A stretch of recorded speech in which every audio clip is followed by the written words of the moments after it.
Hello, নমস্কার। নমস্কার। আপনি কি তৃণমূলের ব্লক সহ-সভাপতি কামাল উদ্দিন বলছেন? হ্যাঁ, কামাল উদ্দিন বলছিলাম।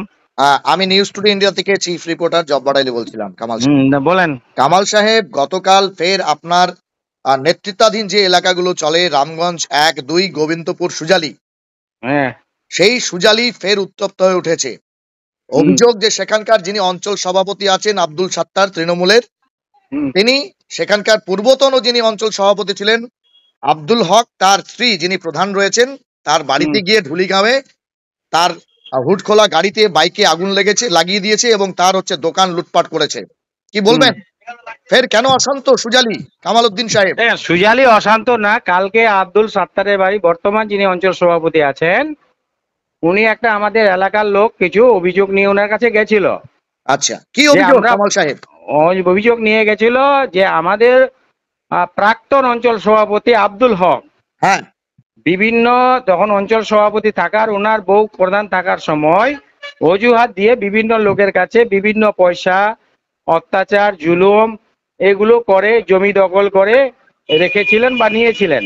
হ্যাঁ, তার মধ্যে একটা অভিযোগ, বড় অভিযোগ, যেটা বাংলা আবাস যোজনা, হ্যাঁ, শুনছেন?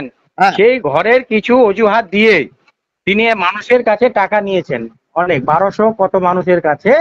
আচ্ছা, এই মানুষ 1 বছর ধরে টাকাটাও ফেরত পাচ্ছে না, বাংলা আবাসও ঘরও পায়নি। আচ্ছা। কিছু একজনও কিছু কি সে বাংলা আবাসের ঘর পায়নি? না না, পায়নি, ওটা তো বন্ধ, কেন্দ্র সরকার বন্ধ করে রেখেছে, আমাদের টাকাই দিল না আচ্ছা, বাংলা আবাসে ঘর। সেটা তো আপনারা বলছেন বাংলা আবাস যোজনা, কিন্তু প্রকৃতপক্ষে তো ওটা প্রধানমন্ত্রী আবাস যোজনা, যেটা নিয়ে আপনারা হ্যাঁ, আন্দোলন করছেন। প্রধানমন্ত্রী আবাস যোজনা, ধরেন হ্যাঁ, প্রধানমন্ত্রী আবাস যোজনায় হ্যাঁ, হ্যাঁ, ওই টাকা একটা অজুহাত দিয়ে কিছু প্রবল দেখিয়ে মানুষের কাছে টাকা আদায় করেছিলেন। ঠিক। সেই টাকা মানুষ এখনো পর্যন্ত পাচ্ছে না। 1 বছর সাধারণ গরিব মানুষ কেউ সুদের পর নিয়ে, কেউ জিনিসপত্র বিক্রি করে দিয়েছে যে হ্যাঁ, আমি একটা ঘর পাবো, বাস্তব ঠিক আছে 10 টাকা লাগলে দেব। হ্যাঁ, কিন্তু আমাদের দলগত ভাবে এগুলো কোনো নির্দেশ ছিল না, হ্যাঁ, সরকারি প্রকল্পে কোনো টাকা নেওয়া যাবে না। হ্যাঁ, কিন্তু তিনি তার ক্ষমতা প্রবল দেখিয়ে হ্যাঁ। মানুষকে মিথ্যা প্রতিশ্রুতি দিয়ে একটা টাকা আদায় করেছে, মোটা অঙ্কের টাকা। আচ্ছা, সেগুলো মানুষ বারবার অঞ্চল সভাপতিকে অভিযোগ করেছিলেন, তিনি দেয়নি, এই জন্য তার কাছে গেছিল অভিযোগ করতে। আচ্ছা। একদম আব্দুল যখন, সাত্তারের বাড়ির সামনে যে অফিস, সেখানে গিয়েছিল। হ্যাঁ, আব্দুল সাত্তারের বাড়ি গেছিল। ঠিক, ঠিক, ঠিক। বেশ। কিন্তু যখন ঘটনাটা ঘটে ঢুলিগার মোড়ে, হুম। তখন আমাদের তৃণমূল কংগ্রেসের কোনো কর্মী, কোনো সমর্থক ছিল না, এলাকাটা শূন্য অবস্থায় ছিল। আচ্ছা। আমরা হঠাৎ আব্দুলের গাড়ি, আমরা জানি না গাড়িটা আব্দুলের না কার, গাড়ির কাগজ যার আছে তার, হুম, একটা গাড়ি, কি যেন গাড়ি, হুড খোলা গাড়ি, হুম, হুম। গাড়িটা হ্যাঁ, নামটা হ্যাঁ, আমি বলতে পারবো না, হুড খোলা গাড়ি। হ্যাঁ। প্রধানও তাই হঠাৎ বলেছেন, হুটখোলা গাড়ি। নুরি বেগম তাই বলেছেন, হুটখোলা হ্যাঁ, গাড়ি। ঠিক। হঠাৎ একটা গাড়ি এসে ঢুলিগা মোড়ে দাঁড়িয়ে গেছে, বেশ। হঠাৎ, কোনো কিছু নাই। ও 1 বছর ধরে ঢুলিগা মোড়ে আব্দুল আসেনি, যায়নি, ওর গাড়ি ঘোড়া আসা যায় করেনি, যেটা সত্যি কথা আপনাকে বলছি। হ্যাঁ, কিন্তু আব্দুলের আব্দুল হক তো গাড়িটা এই মুহূর্তে শুনেন না, আব্দুল হক তো এই মুহূর্তে পুলিশের খাতায় ফেরার। তার তো এলাকায় ফেরার, থাকার কথাই নয়। আমরা তো বলছি হ্যাঁ, ফেরার আছে কি না আছে ওটা পুলিশ দেখছে। হ্যাঁ। কিন্তু ওনার গাড়িটা হঠাৎ করে জনশূন্য অবস্থায় একটা গাড়ি হঠাৎ করে ঢুলিগা মোড়ে ওনার দাঁড়িয়ে গেল, আর তখন ওই গাড়ির মধ্যে বোম বাস হয়ে গেল। আচ্ছা, শুনেন, এই গাড়ির মধ্যে বোম বাস হওয়ার পরে পিছন দিকে আব্দুলের যে মাঠটা ছিল না, খোলা মাঠটা, ওখানে পরপর কয়েকটা বোম বাস হয়েছে। আমি আচ্ছা, তখন বেজজারি হয়ে ওই আব্দুল সাত্তারের বাড়ি যে আমাদের কর্মীগুলো গেছিল ওখানে যাচ্ছিলাম, দেখছি আচ্ছা, পরপর বোম বাস হয়ে চলে যাচ্ছে। আচ্ছা, হ্যাঁ, একটু পরে দেখছি ওই গাড়িটাতে আগুন লেগে গেছে। আচ্ছা, কিন্তু আমার বক্তব্য হচ্ছে যে আব্দুলের গাড়িটা হঠাৎ ঢুলিগা মোড়ে কি করে আসলো? ওর বাড়িটা হচ্ছে মুন্সিগঞ্জ, আচ্ছা। 1 কিলোমিটার দূরে। হ্যাঁ, আমাদের সন্দেহ একটা হচ্ছে ওই গাড়িতে বম রেখে মানে ড্রাইভার বা কেউরা পালিয়ে গেছে, হ্যাঁ, আচ্ছা, বিষাক্ত হয়ে গাড়িটা বমবাস হয়ে গেছে। আচ্ছা। বলছি আমাদের দলের গাড়িটা কোনো কে কর্মী, চালাচ্ছিল? কোনো আব্দুল তো সমর্থক ওতে জড়িত নয়। বলছি কামাল সাহেব, আব্দুল বলেন, এলাকায় নেই, ঘর ছাড়া, আপনারা বলছেন। তাহলে তার গাড়িটা কে চালিয়ে নিয়ে আসছিল? দেখেন আব্দুলের কাছে তো অনেক লোক এখনো আছে না, বাইরের লোকগুলো সমাজ বিরোধীরা বিহার থেকে নিয়ে আসছে, কোথা কোথা থেকে নিয়ে আসছে ও সেফটি হওয়ার জন্য। হ্যাঁ, ওখানে বসায় বসায় কিছু লোক রেখেছে। এগুলো হঠাৎ গাড়িটা এনে এইভাবে, ওই গাড়িটা হয়তো পালাচ্ছিল বা কিছু করছিল, গাড়িটাতে বম ছিল, বম বাস হয়ে গেছে। আচ্ছা, এতে তৃণমূলের কোনো কর্মী, কোনো সমর্থক মানে জড়িত নয়, আমাদের তৃণমূলের কোনো লোকজন ছিল না। আচ্ছা, তারপর কি হলো কামাল সাহেব? বলেন। বলছি যে যে বিষয়টা, নুরি বেগম তিনি বলছেন যে উনিও তৃণমূল করেন, আপনি এবং আপনার যারা দলবল আছেন, যেখানে কোর কমিটির আপনি সদস্য, হ্যাঁ বলেন। সেই জায়গায় আপনারা প্রত্যেকেই তৃণমূল করেন। হুম, তৃণমূল তারা নির্দল হয়ে জিতলেও পরবর্তীতে তৃণমূল কংগ্রেসে একই শিবিরে আপনারা রয়েছেন। হুম। কিন্তু নুরি বেগমের হচ্ছে অভিযোগ যে আব্দুল সাত্তার চাইছেন না যে তিনি প্রধান থাকেন, এবং তার দেখেন, চা আব্দুল বাগানের সাত্তার জমি না, থেকে আব্দুল শুরু করে সাত্তার শুনে সমস্ত না, কিছু আব্দুল দখল করে সাত্তার, নিয়েছে। আব্দুল সাত্তার হচ্ছে আমাদের দলের সভাপতি। পঞ্চায়েতের বডি চালাবে, পঞ্চায়েতের সদস্য নিয়ে প্রধান চালাবে। শুনেন, হ্যাঁ, মেজরিটি পার্সেন্ট থাকবে, কিন্তু উনাকে বলেন, নুরি বেগমকে বলেন, আপনি পঞ্চায়েতে গিয়ে মেজরিটি পার্সেন্ট দেখান না।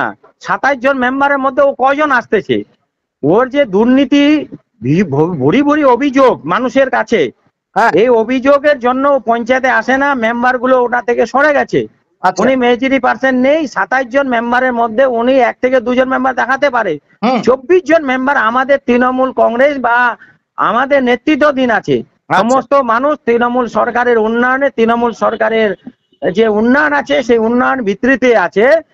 তিনি গত 5 বছর নুরি বেগম প্রধান থাকার সময় বিভিন্ন এলাকায় অজুহাত দেখিয়ে বিভিন্ন মানুষের কাছে টাকা রোজগার করে, ওনার স্বামী সভাপতি থাকার সময় বিভিন্ন মানুষের অন্যায়ভাবে জমি দখল করা, লুট করা, ঘর বাড়িতে আগুন লাগিয়ে দেওয়া, এগুলো নিয়ে এই এলাকার মানুষ ক্ষিপ্ত জনরোষে প্রধানের বিরুদ্ধে আছে। আচ্ছা, যে বিষয়টা বলছি, আপনারা বলছেন কামাল সাহেব যে এটা এটা এটা হচ্ছে একদম মেজরিটি পার্সেন্ট আপনাদের দিকে আছে, তার মানে আপনারাও কি দলীয় ভাবে চাইছেন না যে নুরি বেগম প্রধান থাকুক? কেন এখানকার গ্রাম পঞ্চায়েত সদস্যরা না চাইলে আমরা কি করব বলেন? মেজরিটি পার্সেন্ট তো উঠে দেখা যাবে, গ্রাম পঞ্চায়েতের সদস্য যাই না, ওরা বলছে দুর্নীতিবাজ প্রধান, ওই প্রধানের সঙ্গে থাকলে এলাকার উন্নয়ন করতে পারবো না। ওই এলাকায় গত 2018 থেকে 23 যেভাবে অন্যায়ভাবে পঞ্চায়েত চালিয়েছে সেইভাবে চালাতে চাচ্ছে। এই জন্য এখানকার জনগণ এবং প্রতিনিধিরা ওনার কাছ থেকে সরে এসেছে।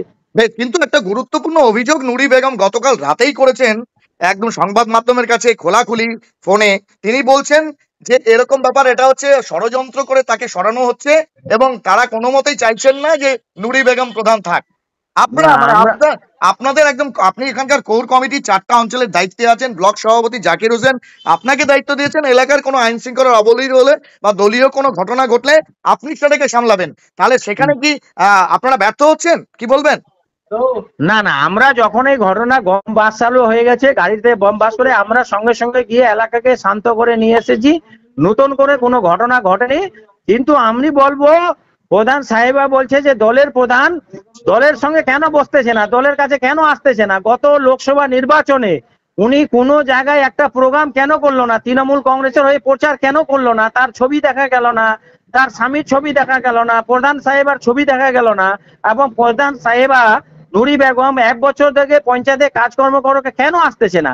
উনার একটাই কমজোর বা মানে ভয় আছে, আমি মানুষকে ঠকিয়েছি, মানুষের যে অন্যায়ভাবে টাকা রোজগার করেছি, সেই পরিপ্রেক্ষিতে উনি ভয়ের জন্য পঞ্চায়েত আসে না। আমরা ওনাকে ওয়েলকাম করছি, পঞ্চায়েতে আসুক, মানুষের কাজ করুক, মানুষের পরিষেবা করুক। পঞ্চায়েতে আমাদের ক্যাম্প আছে, 2 জন এএসআই আছে, 8 জন পুলিশ আছে, 4-5 জন সিভিক পুলিশ আছে। এখানে তো আমরা তো ওনার নিরাপত্তা দেওয়ার চেষ্টা করছি, বলছে কিন্তু আব্দুল সত্তারের মানুষের বিরুদ্ধে, জনরোষের জন্য উনি পঞ্চায়েতে আসে না। কামালদা আব্দুল সত্তারের বিরুদ্ধে অঞ্চল সভাপতির বিরুদ্ধে সরাসরি অভিযোগ, তাকে নাকি পঞ্চায়েতে আপনারা ঢুকতে দিচ্ছেন না, বা আব্দুল সত্তার ঢুকতে ভুল দিচ্ছেন না। কথা। উনি পুলিশ প্রশাসনের সহযোগিতায় পঞ্চায়েতে আসুক না, আমরা কেউ বাধা দেব না। কিন্তু উনি ঘর ছাড়া কেন? পঞ্চায়েতে দূরের কথা, উনি নিজের গ্রামে নিজের বাড়িতেও মানুষের কাছে ঠকিয়েছে, মানুষের বাইরে হতে পারছে না। জনরোষ, যেটাকে বলে জনরোষ। আচ্ছা, আমরা একদম ওয়েলকাম, পঞ্চায়েতে আসুক, পঞ্চায়েতে কাজকর্ম করুক, মেম্বারদের নিয়ে মেজরিটি পার্সেন্ট আমাদের দেখাক, যে আমাদের সঙ্গে মেম্বার গুলো আছে সবাইকে নিয়ে দল এবং গ্রাম পঞ্চায়েতের সদস্যদের নিয়ে আমি চলবো। বেশ। কিন্তু উনি দলের সঙ্গে কোনো সহযোগিতা দলকে করছেন না। আচ্ছা আচ্ছা, একদম শেষ প্রশ্ন যেটা করব, ঠিক যেই মুহূর্তে বলা চলে আপনাদের ক্ষমতাসীন সরকার, মমতা ব্যানার্জির ক্ষমতাধীন সরকার একটা আরজিকর ইস্যু বা এই ধরনের ইস্যু নিয়ে যেই মুহূর্তে একটা টালমাটাল অবস্থা, বিরোধীরা একাধিক আন্দোলন করছে, সাধারণ মানুষ আন্দোলন করছে, সেই মুহূর্তে যেখানে মেজরিটি পার্সেন্ট সেই গোবিন্দপুর সুজালিতে আপনারা প্রত্যেকেই তৃণমূল, সেই জায়গায় নিজেদের মধ্যে অন্তর্দ্বন্দ্ব বলা চলে, বা তৃণমূলের গোষ্ঠীদ্বন্দ্ব প্রকাশ্যে চলে আসে, আপনারা কমজোর হচ্ছেন না?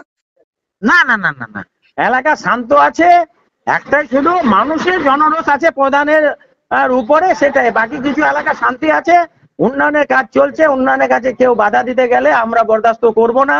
আমরা পঞ্চায়েত প্রধানকে বলছি আপনি আসুন, পঞ্চায়েতে কাজকর্ম করুন, পঞ্চায়েতে মানুষের পরিষেবা দিন, কিন্তু আপনি যা যা অন্যায় করেছেন, যেগুলো লোককে প্রবলতা থেকে টাকা পয়সা নিয়েছেন, সেগুলো মানুষকে পরিশোধ করুন, মানুষের কাছে যান, ভুল স্বীকার করুন। কিন্তু তিনি এগুলো করবে না, দলকে সহযোগিতা করবে না, দলকে বিপক্ষ ফেলার জন্য নুরি বেগম এগুলো চক্রান্ত করছে। আপনারা কি এই যে বলছেন প্রধানের বিরুদ্ধে আপনাদের এত অভিযোগ, যারা কোর কমিটির সদস্য, তৃণমূলের মেম্বার, তৃণমূলের হচ্ছে ব্লক সহসভাপতি, আপনারা দলীয় ঊর্ধ্বতন কর্তৃপক্ষকে এটা জানিয়েছেন বা জানাবেন? হ্যাঁ জানিয়েছি, দল ওটা ব্যবস্থা নিচ্ছে, দল ওদের সঙ্গে যোগাযোগ করছে। দল আমাদের জেলা সভাপতি, ব্লক সভাপতি যেটা সিদ্ধান্ত নেবে আমরা সেই সিদ্ধান্তকে মেনে নেব। আমরা বলছি সুজালি আগের মতো না থাকুক, সুজালির উন্নয়ন হোক, সুজালির মানুষ গণতন্ত্র ফিরে পাক, স্বাধীনভাবে চলুক, এটা আমাদের দলের কাছে এবং আমাদের এটা কর্তব্যের মধ্যে পড়ে।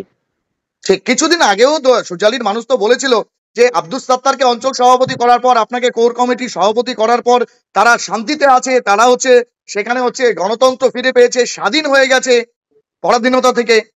তাহলে গন্ডগোল আপনি কেন? আপনি জানেন গত আগস্টে যখন উনি ছিলেন, গত 15ই আগস্টে একটা আতালডাঙ্গি ঘটনা ঘটার পরে এই এলাকায় বড় ধরনের একটা ঘটনা ঘটেনি, কিন্তু উনি নিজে একটা চক্রান্ত করে অশান্তি করার জন্য চেষ্টা করছে, নুরি বেগম এবং আব্দুল হক। হ্যাঁ, সেই চক্রান্ত আমরা কোনোদিন হতে দেব না। আমরা উন্নয়নের পক্ষে আছি, মমতা বন্দ্যোপাধ্যায়ের সঙ্গে আছি। প্রশাসন দিকে আমাদের বিশ্বাস আছে, প্রশাসন হচ্ছে নিরপেক্ষ তদন্ত করে যারা এই ঘটনায় জড়িত তাদের কঠোর শাস্তি হোক। ঠিক, ধন্যবাদ কামাল সাহেব, ধন্যবাদ।